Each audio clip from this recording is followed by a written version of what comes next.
혹시 토익 점수 정말 열심히 하는데도 딱 멈춰 있어서 답답하신가요? 여러분만 그런 거 아니에요. 정말 많습니다. 그래서 오늘은요, 수많은 성공 후기들을 싹 다 분석해서 도대체 어떤 비밀이 있길래 유독 이 방법이 통하는 건지 그 핵심을 한번 제대로 파헤쳐 보겠습니다. 자, 본격적으로 시작하기 전에 우리 모두가 한 번쯤은 해봤을 이 질문부터 시작해 볼게요. 왜 토익 공부는 혼자 하면 유독 더 힘들게 느껴지는 걸까요? 아마 지금 이 화면 보시면서 내 얘긴데? 하고 고개 끄덕이는 분들 많으실 거예요. 첫 번째 이유는 바로 이거예요. 혼자라는 느낌? 그 고립감이요. 황미나 학생 후기처럼 혼자서 꾸준히 하다가도 한번 길을 딱 잃어버리면 다시 돌아오기가 정말 어렵거든요. 누군가 옆에서 이쪽이 맞아? 지금 잘하고 있어? 이렇게 방향만 좀 잡아줬으면 하는 마음. 다들 공감하시죠? 그리고 또 다른 거대한 벽, 바로 점수 정체기입니다. 김은항 학생처럼 800점대까지는 어떻게든 막 꾸역꾸역 왔는데 그 다음 한 걸음을 못 뗄 때, 와, 진짜 답답하죠? 내가 지금까지 하던 방식이 이제 한계에 부딪혔다는 신호는 알겠는데 뭘 어떻게 바꿔야 할지 막막한 바로 그 기분이요. 반면에 이빈 학생처럼 이제 막 토익을 시작하려는 분들은 그 막막함의 크기가 훨씬 더 크죠. 우리가 흔히 말하는 노베이스 상태에서는 뭐부터 봐야 할지, 어디부터 손을 대야 할지 그 시작점 자체를 찾는 게 너무 어려우니까 두려움이 먼저 앞서는 거예요. 네, 방금 우리가 본 이 세 학생의 고민이 바로 첫 번째 주제를 정확히 보여줍니다. 이걸 우리는 이렇게 부를 수 있겠네요. 바로 혼공의 벽입니다. 결국 이게 다 연결돼서 악순환이 되는 거예요. 방향을 잃으니까 점수가 안 오르고 점수가 안 오르니까 당연히 의욕도 떨어지고 결국 남는 건 내가 지금 제대로 하고 있는 게 맞나? 하는 불안감뿐인 거죠. 혹시 이거 내 얘기 같다 하시는 분 계시죠? 자, 그렇다면 이 단단하고 높은 혼공의 벽을 도대체 어떻게 무너뜨릴 수 있을까요? 후기들을 보니까요, 공통적으로 한 가지 해답을 가리키고 있었어요. 바로 토익이라는 게임의 규칙, 그 판 자체를 바꾸는 접근법이었습니다. 지금부터 그 새로운 법칙이 뭔지 한번 살펴보겠습니다. 이 화면이 모든 변화의 시작점이라고 할 수 있어요. 왼쪽, 딱 우리한테 익숙한 방식이죠? 단어장 그냥 통째로 외우고 모든 문장 하나하나 해석하려고 애쓰고 그러다 안 되면 에라 모르겠다, 감으로 찍는 거. 근데 오른쪽을 보세요. 이건 완전히 다른 게임을 하자고 제안하는 거예요. 암기 대신 왜 그런지 이해를 하고 무식하게 해석하는 대신 정답의 신호를 찾아내고 감 대신 명확한 논리를 무기로 삼는 거죠. 이건 그냥 공부법을 좀 개선한다, 이 수준이 아니에요. 토익을 대하는 생각의 틀, 패러다임 자체를 바꾸는 겁니다. 좀 더 구체적인 후기를 볼까요? 박솔 학생 말처럼 LC에서 막 처음부터 끝까지 모든 걸 다 들으려고 애쓰는 게 아니에요.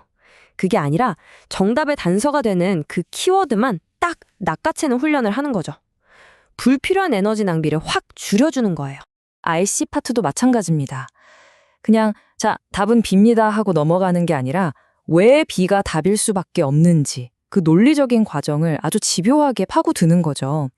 특히 전현 학생이 말한 이 스토리텔링 문법, 이게 그냥 재밌으라고 하는 게 아니거든요. 우리 뇌가 정보를 가장 오래 기억하는 방식이 바로 이야기잖아요.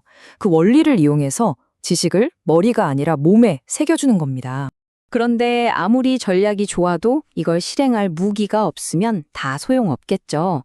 다음은 이 똑똑한 전략을 현실로 만들어주는 정말 막강한 학습 자료와 지원 시스템에 대한 이야기입니다. 와, 이 지원 시스템 좀 보세요. 정말 압도적이라는 말밖에 안 나옵니다. 일단 콘텐츠 자체도 실제 기출 기반 교재에다가 평일, 주말, 심야까지 계속 이어지는 무료 특강, 매주 보는 실전 모의고사까지 있고요. 이걸 제대로 소화하게 도와주는 장치요, 당일 복습 영상에 언제든 편하게 할 수 있는 질의응답까지. 말 그대로 학생이 의지만 있다면 24시간 내내 공부할 수 있는 환경을 그냥 통째로 만들어주는 거예요. 최원 학생의 이 후기가 모든 걸 한마디로 딱 요약해주네요. 공부할 거리는 거의 무제한이다. 학생한테 부족함 없이 자원을 쏟아부어서 아까 우리가 말했던 그 혼공의 벽 있잖아요. 그중에서도 방향을 잃는 문제, 의지가 약해지는 문제를 그냥 정면으로 뚫어버리는 거죠. 자, 이렇게 좋은 전략과 막강한 지원이 만났습니다. 그럼 그 결과는 어땠을까요? 지금부터 가장 중요한 결과물, 그러니까 점수와 자신감이 어떻게 변했는지 숫자로 직접 확인해 보겠습니다. 200점. 와, 정말 많은 후기에서 공통적으로 등장하는 숫자입니다. 황민 씨, 한운 씨 학생뿐만 아니라 수많은 학생들이 경험했다는 이 극적인 점수 상승? 이것보다 더 확실한 증거가 또 있을까요? 이 그래프가 그 과정을 한눈에 보여주죠. 이게 이현 학생의 사례인데요. 왼쪽 막대, 500점대.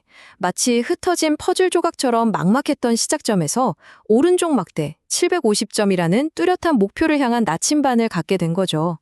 이건 단순히 점수만 오른 게 아니라, 아, 이렇게 하는 거구나 하고 방법을 찾았다는 게 핵심이에요. 그리고 후기들을 보면요. 어쩌면 점수보다 더 중요한 변화를 이야기해요. 최상아, 김수아 학생의 말처럼 그냥 막연하고 무서웠던 시험에 대한 두려움이 이제는 내가 충분히 통제할 수 있다는 자신감으로 바뀌었다는 것. 이것이야말로 진짜 의미 있는 성장이 아닐까요? 자, 그럼 이제 마지막으로 이런 궁금증이 남죠. 그래서 과연 나 같은 사람한테도 효과가 있을까? 실제 후기들을 통해서 어떤 학생들이 가장 큰 효과를 받는지 한번 확인해 보겠습니다. 먼저 박아연 학생처럼 영어 기초가 정말 하나도 없었던 소위 말하는 노베이스 수강생입니다. 워낙 체계적으로 짜여 있다 보니까 그냥 수업의 흐름을 놓치지 않고 따라가는 것만으로도 실력이 차곡차곡 쌓이는 경험을 했다고 하죠. 또 반대로 김은혜 학생처럼 이미 점수는 높은데 딱 정체기를 겪던 학생에게도 효과가 좋았어요. 이런 분들한테는 사실 문제 하나 더 푸는 것보다 문제를 완전히 다른 각도에서 접근하는 토익적인 사고방식, 새로운 시야가 필요했는데 바로 그 갈증을 해결해 준 겁니다. 자, 오늘 분석을 정리해 보겠습니다. 결국 성공의 핵심은 이 세 가지의 시너지 효과였어요. 첫째, 무작정 암기가 아닌 전략. 둘째, 그 전략을 제대로 실행할 수 있게 해주는 무제한에 가까운 자원, 그리고 마지막으로 그 모든 것의 결과물인 점수와 자신감. 이 세 개의 톱니바퀴가 딱 맞물려 돌아가면서 폭발적인 성장을 만들어낸 거죠. 마지막으로 이런 질문을 하나 던져보면서 마무리할까 합니다. 어쩌면 우리가 무언가를 배우는 데 있어서 가장 큰 장애물은 그 내용의 어려움 자체가 아니라 우리가 지금껏 그것을 배워왔던 그리고 대하고 있는 그 방식 자체에 있었던 것은 아닐까요? 비단 토익뿐만 아니라 우리의 모든 학습에 대해 한 번쯤 생각해 볼 만한 문제가 아닌가 싶습니다.